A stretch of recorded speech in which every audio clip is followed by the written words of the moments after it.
Let's start the series. Hello viewers, I'm James May and I can't cook.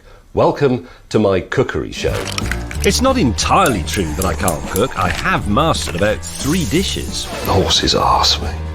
But if you can cook a few things passably well, I believe you can learn to cook anything. I mean, I'm not saying it will be easy. Oh God. It's not burned, it's just well done. However, it can be done with confidence, common sense. I learn, you learn. And then we are all fed by knowledge. This is going to have rice noodles in, a little bit of history about rice noodles. They actually came into their own after World War II when the rice harvest in Thailand was very poor, mainly because of flooding. And the Thai government realised that by turning the rice into noodles, you actually doubled the size of the harvest because a kilogram of rice makes 2 kilograms of rice noodles. And the Thai government actually invented a dish, pad Thai, as a sort of national way to help make the food go a bit further, to eke out their harvest and their supplies. It's still popular to this day. Everybody eats pad Thai. Oh, chilli. I'm gonna cut it on the slant like chefs do in Thai restaurants because that sort of looks stylish. I think the ellipse, the circle, is a fairly interesting but simple proposition.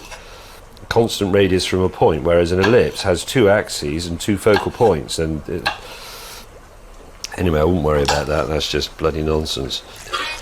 As they say in the industry, it's time to plate up in these bowls. Chicken in this mouthful and a bit of chilli.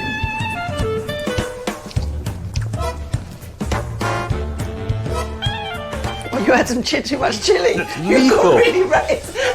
That thing's bloody lethal. Wine. Geez, I only had a tiny bit. Maybe my heat tolerance is better than yours. No, I'm usually quite good at that. That's murderous.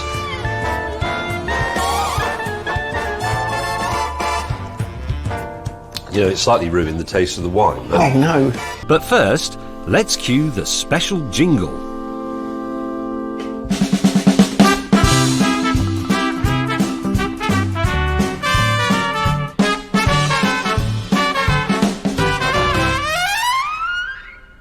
I have here some Japanese instant noodles. They are ramen flavour, and their history is very interesting because after World War II, when the Japanese were pretty much starving to death and they had been occupied by the Americans were worried that a hungry nation would become a communist nation. So what they did was flooded Japan with cheap American wheat in the belief that the Japanese would then make bread and they would be fed. But the Japanese said, no, we don't eat bread. We eat noodles. And enterprising people in Japan used the cheap wheat to make instant noodles, which were invented in 1958. And then later, in 1971, they were turned into the even more instant cup noodles. So this sort of thing is one of those foods that saved a nation. Spam was invented in the 1930s. It is a processed, quarantined pork product, and a very high quality one at that. Now, we all know that it sustained armies, the Allied armies, during World War II, and after the war, when places like Britain were hard up, it was a sort of substitute for things like bacon. You could have it fried with eggs. A food that saved nations, a food that saved nations. Ramen, Spam. We're going to bring them together in the spirit of peace and reconciliation and make a sort of Western, Asian, American, Japanese fusion food that we're going to call Spamen. Those, I would say, are done. They will stay hot for a while. So let's... borderline overdone underneath, but it's alright if you film it from the correct side. Nobody need know. It smells amazing. They're not burned. Yes, they were. It's not burned, it's just well done. It's annoying because you do have to eat these in the artistry of the moment, but we have to do the arty shot on the electric revolving Lazy Susan of food photography, which is this terrible thing.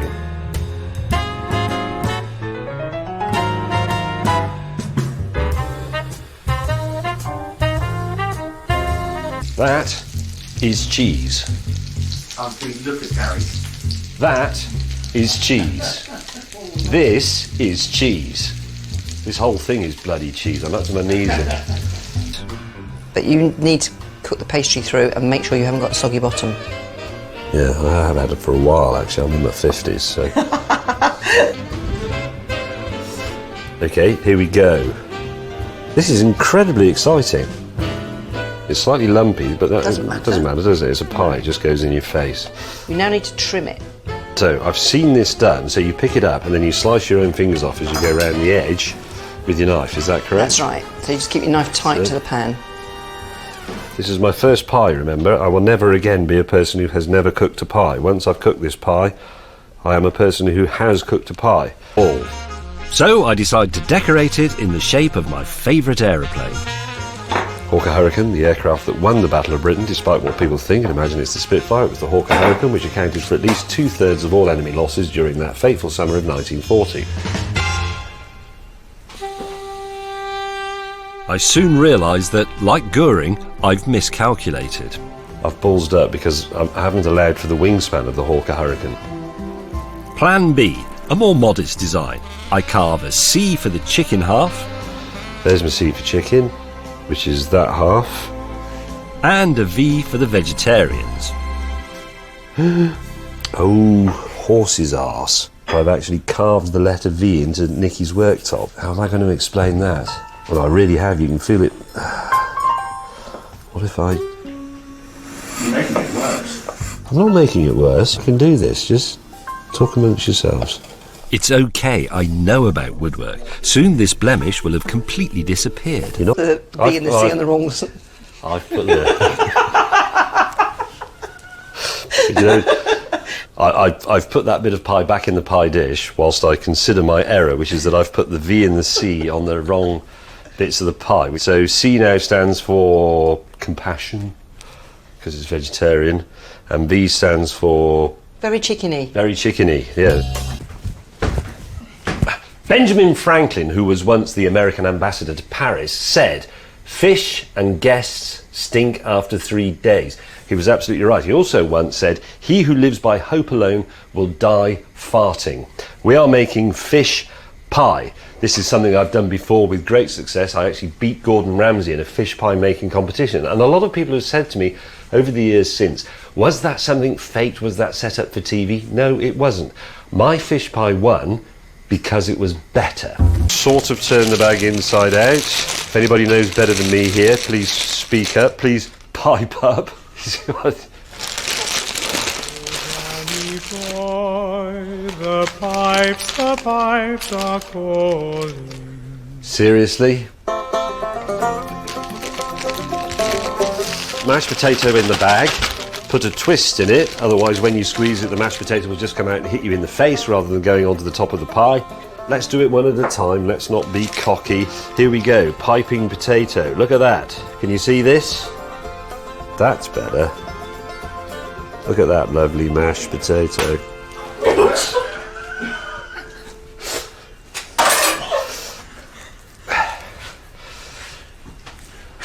Stop laughing at the back. Right, if I flatten that down a bit on the worktop, pick it up, put it in there. So this is how I normally do it at home, to be honest. I just lift up slabs of potato, spread it over the top of the pie. Okay. I'm doing pickups, random phrases that can be dropped anywhere into an edit, if required. Cheese. The herbs and spices of television, if you will. That doesn't work. That's amazing. A gadget that actually works. What do you think of that, Nikki? Meanwhile, my cooking has made the crew very hungry, so they've ordered a Chinese takeaway. And now we're going to add some chopped onions and oil. Spaghetti actually means little bits of string in English. It all sounds much better in Italian. But if I could go off topic for a moment, this is also true of cars, because the much vaunted Lamborghini Countach, the original one, its full name was the Lamborghini Countach Longitudinale Posteriore 400 Periscopo, which translates as Lamborghini Wowzers lengthwise in the arse 400 silly mirror. And even the Ferrari Testarossa was actually the Ginger Blacksmith. That is fantastic. And lastly, grated Parmigiano Reggiano Cheesiano. You can use a normal strokey up and down cheese grater. I'm just obsessed with this Mooley thing because I've had it since I was a student, and it's outlived many relationships, cars, jobs, people even. It's actually time the Mooley grater had a service as well. I've dismantled it and rebuilt it several times over its life, and it's due another one. You can tell because that pin is wearing out. Can you see how it's starting to twist as I grate? That's a sign that I need to strip it and rebore it. That's okay, it's only a 2 or 3 day job. Like grey cast iron, which is what comes out of a blast furnace, has a lot of carbon in it and is very hard. And steel, in all its forms, is a sort of sweet spot in between. It's iron with a controlled amount of carbon. And that's what means it takes such a keen edge. Nikki begged me to tell her more, but there just wasn't time. My lasagnas were ready for the plate. Justin Bieber, I happen to know because the researchers told me this about 15 minutes ago, is a pasta enthusiast, as is Rihanna. Yes. Yes, Rihanna, who likes pasta and lobster, and... Justin Timberlake likes pasta. Oh, sorry, Justin Timberlake likes... I don't give a about which celebrity likes pasta. Now, I've always said you don't use cream in a carbonara, but in the interest of research, I did a Twitter survey, and the results are 28% of people say add cream, 25% of people say don't add cream, and 47% of people say just have a pizza. This has often occurred to me. When I was a child, my mother, like lots of other mothers I'm sure, said that food is not a game. Therefore, things like alphabet spaghetti and alphabet-shaped potato croquettes and so on weren't really allowed. But it always strikes me that in that pot of alphabet spaghetti may be the equivalent of Philip Larkin's This Be the Verse, or Summer Is a Comin' In, or something like that. It must be in there. And if you gave enough monkeys a tin of alphabet spaghetti, got them to cook it, shake it around and throw it at the wall, eventually you'd get Richard III. Presumably. Don't know, we'll have to ask Brian Cox. They're both pretty nice. It's very difficult to know. I don't even know how cooking programmes work on the telly because nobody watching can taste anything. But I can assure you this tastes... I'm not just saying this because we've made it. It tastes nice. If it was terrible, I'd say so. I marginally prefer the egg-only one. I'm now marginally preferring the creamy one. Are you? Mm. So there you go. The results of that survey are exactly 50-50, and we've learned nothing. But thank you for watching.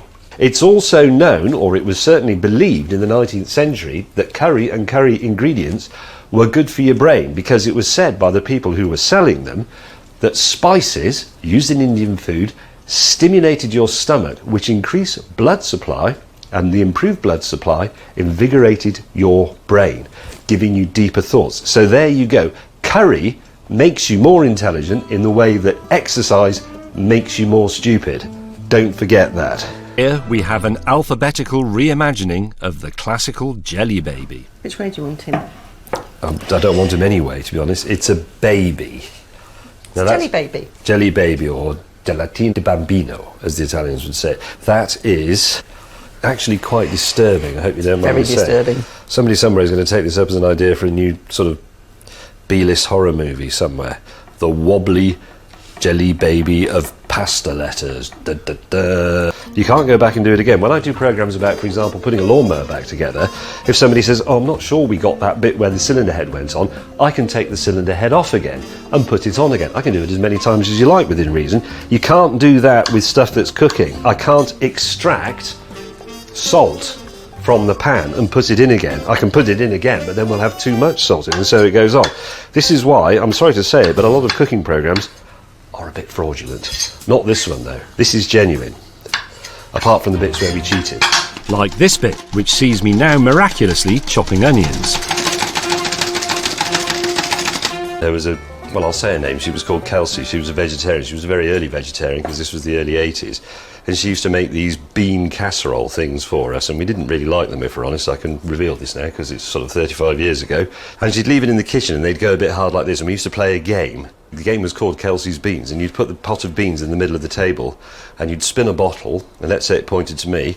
I had to pick her beans up and go 1, 2, like that over my head, and each time you did it you had to add a second until eventually the beans fell out on somebody's head, and it was hilarious, and then we'd go for fish and chips.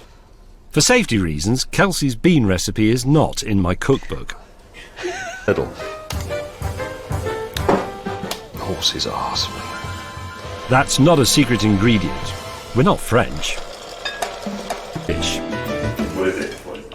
It's apple. I've said it's apple crumble. Well, I said that at the beginning. Just for this little process, just say, put in the apple. I put in the apple from the tin of apple, which is an essential part of this apple crumble. I know you're very annoyed with me, but don't take it out on the viewer. I'm not taking it out on the viewer, Will. I'm taking it out on you. The viewer's annoyed with you as well because they're thinking I'm enjoying watching James May make this apple pie with tinned apple from tins, and some bloke in the background keeps saying, "Have you told them it's apple?" Yes, I have. Using tinned custard. It's been debranded, but I have to tell you that it's Bird's custard because the story behind it is interesting. It was invented in 1837 by Mr. Alfred Bird, whose wife was allergic to eggs, eggs being a vital part of real custard, obviously. So he invented a sort of ersatz custard that his wife could eat, and it was so successful that eventually he turned it into the commercial product that we know now. The most interesting thing about Bird's custard is it contains no eggs and no milk, i.e. the two things that make custard custard are not in this, the most widely consumed custard in the world. So exactly what is in it, apart from cornstarch and so on, I don't know. Vanilla, I would imagine. Is everything I've just said rubbish? Okay, some historical revision. Alfred Bird's original instant custard was a powder and is still available, and you mixed it with milk to make his instant custard that did contain milk but still didn't contain eggs, so his wife could eat it. Birds also make custard ready-made in a can, and it does contain milk. So, to sum up and simplify this, real custard has egg and milk in it. Instant custard by Birds, and other types of instant custard may be available, do contain milk because you can't make custard without milk, but they don't contain eggs, so if Alfred Bird's wife was still with us today, God rest her bones, she could eat it. 1. I worry about using the word vomiting when we're making a cooking show and keep saying vomiting. Well, that's what it's called. But that could just be... It's called the vomiting chicken. Is it really called the vomiting chicken? It is called the vomiting chicken, isn't It's it? really called the vomiting Yes. chicken. Okay. Right, I have 5 more eggs to do in the Chendering chicken, so camera crew, if you'd like to go outside, we're in London. If you could get a nice cutaway of an Airbus A380 flying overhead on its approach to Heathrow, that would be absolutely tremendous.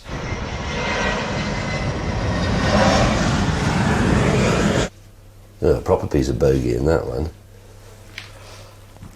To be ready, so I am going to open, in the sure and certain knowledge that I won't need it, the tin of emergency custard from the store cupboard, and then if I need to I can just quickly bung it in another pan and we're off. That's baked beans. Who's responsible for debranding the stuff in the cupboard? You? That's beans. Right. So the custard's got to work then. To break the monotony, I'm testing another gadget. This time, an automatic stirrer. Come and see this. What have you done? Oh my God. What is that? It's an automatic stirrer, and it means that you don't have to stand here for 50 minutes with the wooden spoon. Oh, it's going lumpy. Oh, that's got a lump. I think we need to get the wooden spoon in. Right, slight lumps forming. Let's reduce the heat a little bit. Oh, he didn't quite get into the corner of the pan there. The wooden spoon is still the preferred tool, I'm afraid. You need to feel the custard. You can't feel the custard through the automatic stirrer. Yeah. Eggs. First, I want to try this. It's an electric potato peeler. Here we go.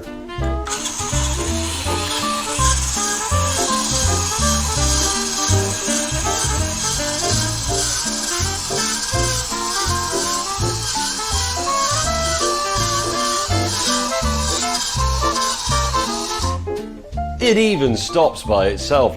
That is superb. Mechanically peeled potatoes quartered by hand with a knife. Time for gadget number 2. Here we go.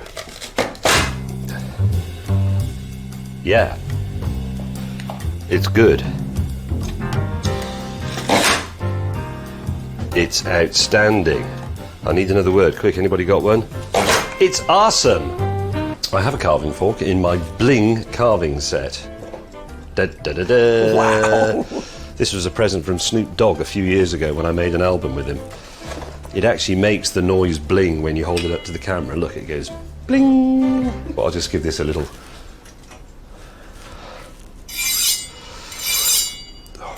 That makes me twitch. Those are fantastic. What do we think? I'm struggling not to just eat those. Crispy. Happy with those? Yeah, very happy. That is a tray of roasties. Those are tip-top roast potatoes. Look at them. That bit's too small to serve. It must be for you. As indeed is that bit there. Oh, really hot. Oh, they're top potatoes. Right, let's assemble all of that in cookbook style, arranged around the chicken with some vegetables and some cauliflower cheese, and then we can just eat it. One has to understand the collaborative nature of starring in your own cookery show. Go to the side and get shots of the spoon, then.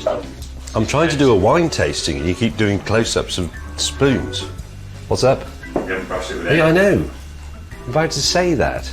There's an egg glaze to go on. I'm going to introduce it. I'll put it over there so I can introduce it. And making the holes in the pie. Making the holes in the pie, which I had forgotten, to be honest, but... Always worth remembering that cooking is one of the first things we as a species learn to do. bollocks. It's instinctive, and my advice is to always follow those instincts. Try it, improvise, you might surprise yourself. I did. Thank you for now. See you next time. Goodbye.